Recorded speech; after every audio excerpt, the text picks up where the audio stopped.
नमस्कार।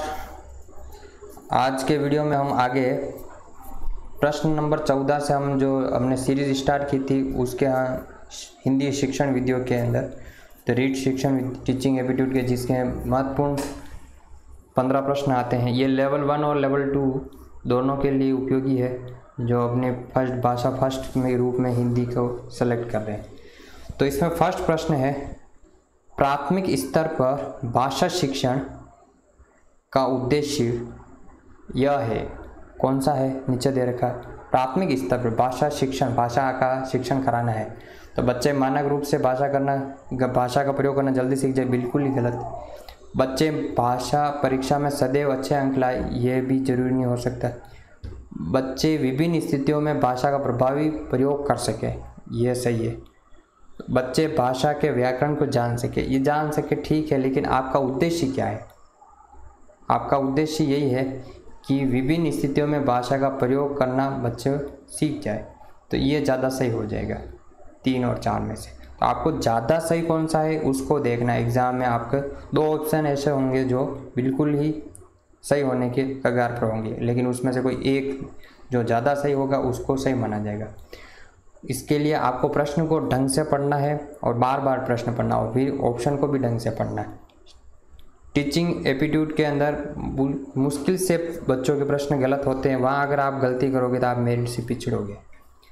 बच्चों की भाषा का आकलन करने के लिए सबसे उचित तरीका होता है बच्चों की लिखित परीक्षा लेना, बच्चों के भाषा प्रयोग का अवलोकन करना, बच्चों से किताब पढ़वाना, बच्चों से परियोजना कार्य करवाना। अब बच्चों से परियोजना कार्य कराना ये बड़ी क्लास के लिए है, तो ये तो गलत हो गया।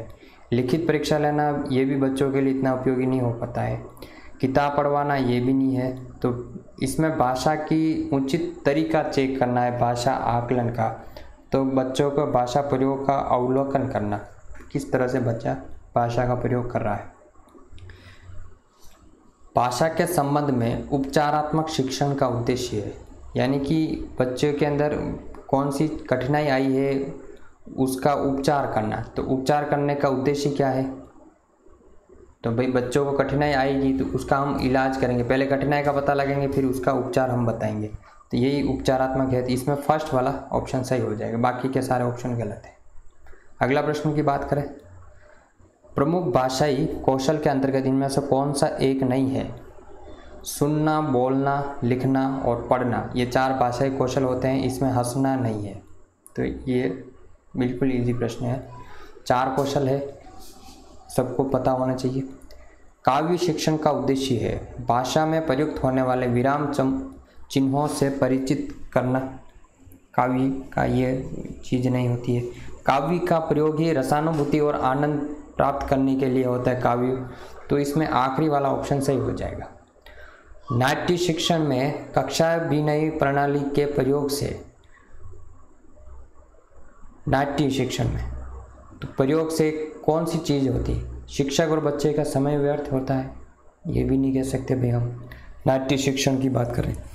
पात्रानुसार बच्चों द्वारा अभिनय से सीखने की प्रक्रिया में तेजी आती है, ये सही बात है। तो आपको हमेशा प्रश्न के अंदर पॉजिटिव बात ही पकड़नी है और पॉजिटिव चीज़ को ही हम सही मानी जाएगी। अब हम अगले प्रश्न की तरफ बढ़ते हैं।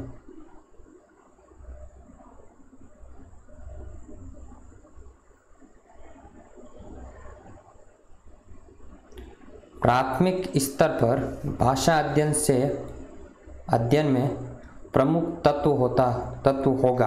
प्राथमिक स्तर पर भाषा अध्ययन करना है, उसमें तत्व तो उच्चारण की स्पष्टता ही होगी मेन। बच्चे ठीक ढंग से उच्चारण कर ले, यही बहुत बढ़िया होगा।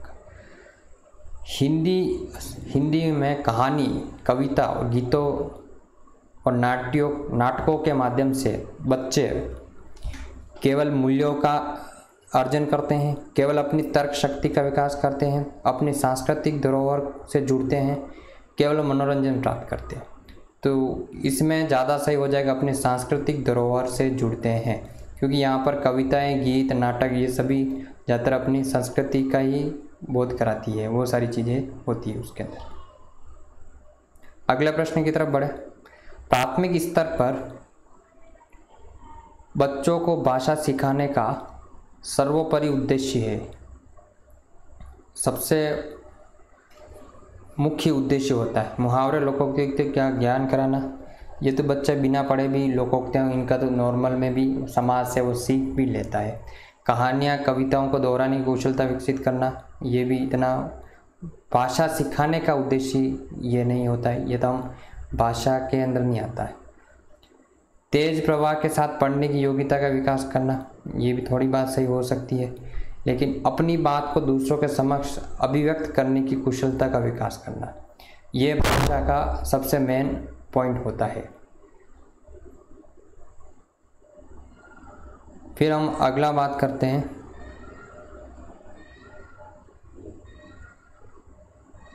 अगला प्रश्न लेते हैं। एक लिखना है,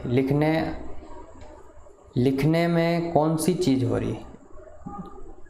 यह थोड़ा प्रश्न थोड़ा देखने में इजी लग रहा है, लेकिन इतना इजी भी है नहीं, क्योंकि इसका अर्थ अलग तरह से निकल रहा है। बेहद जटिल प्रक्रिया है,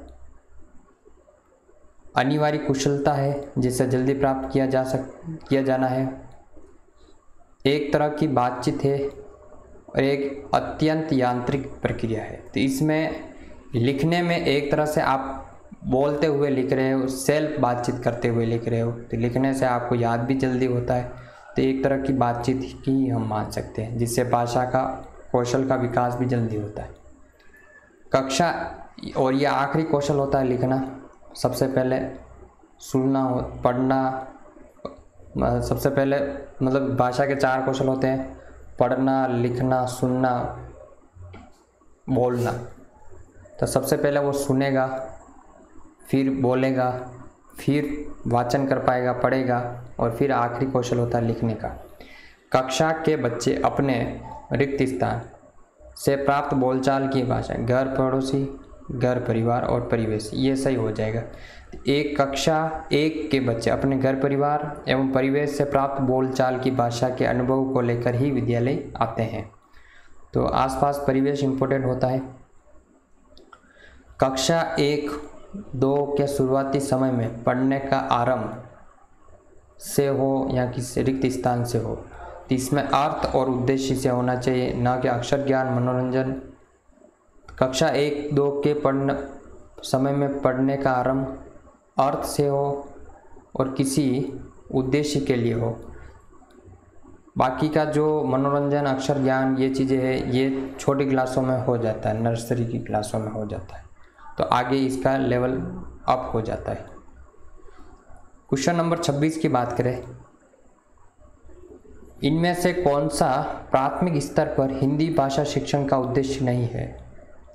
संदर्भ के अनुसार लगाकर पढ़ने का प्रयास करना, चित्रकारी को स्वयं की अभिव्यक्ति का माध्यम बनाना, बच्चों की भाषा एवं स्कूल की भाषा में संबंध बनाते हुए उसे विस्तार देना, या सुनी गई बातों का ज्यों का त्यों दोहराना। इनमें से कौन सा हिंदी शिक्षण का उद्देश्य नहीं है? तो यही उद्देश्य नहीं है, सुनी हुई बातों का ज्यों का त्यों दोहराना। तो आपको ये वीडियो कैसा लगा आप कमेंट करके ज़रूर बताएं। और मैंने ये सीरीज़ स्टार्ट की है जिसमें हम लगभग 500 से 600 प्रश्न करेंगे। आप ज़रूर चैनल पर सब्सक्राइब करें, और आपको ये 1-2 दिन में हम हिंदी का टीचिंग एप्टीट्यूड पूरा करवा देंगे। इसकी मैं अलग से एक प्लेलिस्ट भी बना दूंगा, जब आपको वीडियो नहीं मिले तो आप आपके चैनल पर जाकर प्लेलिस्ट में भी सर्च कर सकते हैं। धन्यवाद। चैनल को जरूर सब्सक्राइब करें, वीडियो को अधिक से अधिक दोस्तों के बीच में शेयर करें, अधिक से अधिक लाइक करें।